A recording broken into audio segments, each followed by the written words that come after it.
Welcome to Side Boob, the podcast that dives deep into the chaotic world of combat sports and YouTuber news. This is silly.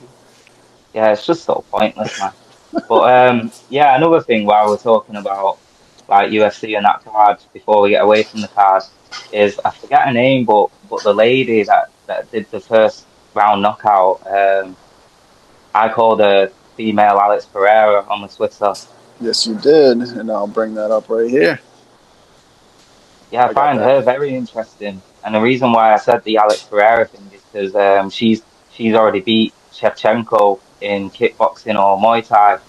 So I find that interesting that she could be just like him, where she goes on a tear, and then if Shevchenko beats Grasso, then we've got a new champ guy that's literally been inspired to beat a former foe, which I love that kind of story. It's literally like you said, Alex Perrierer. He comes in, he has a few fights, and then he's fighting for the title. She could very easily do the same thing for the same reasons.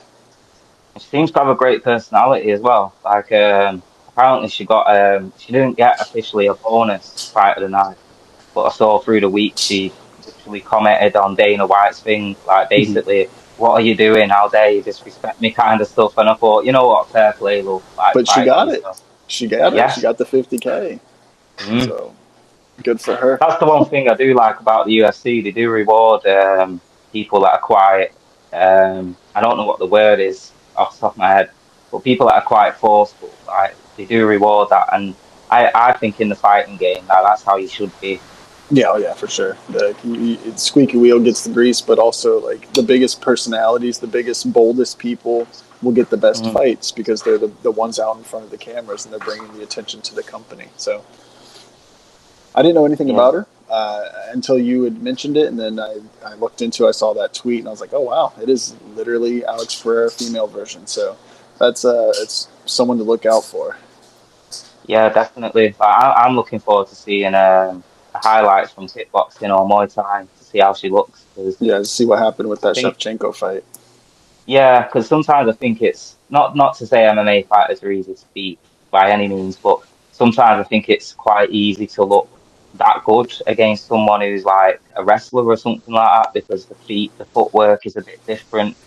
So I'd like to see what she looked like against other kickboxers and Muay Thai, and then obviously see how that translates with MMA striking as well.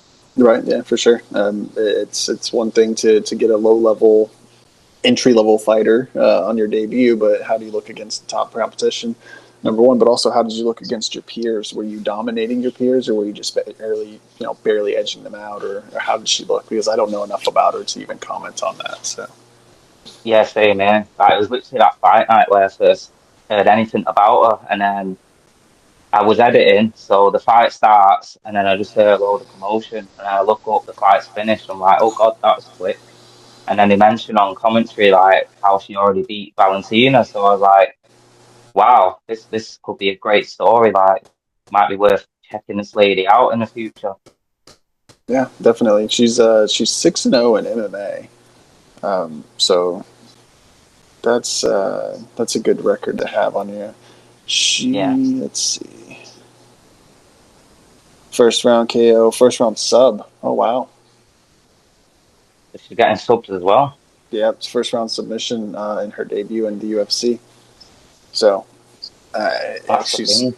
she's got a well-rounded game, and that could definitely set up something fun with Shevchenko down the line. Even if Shevchenko doesn't win, think about that. If Shevchenko doesn't win, she could use Shevchenko to get to the title fight.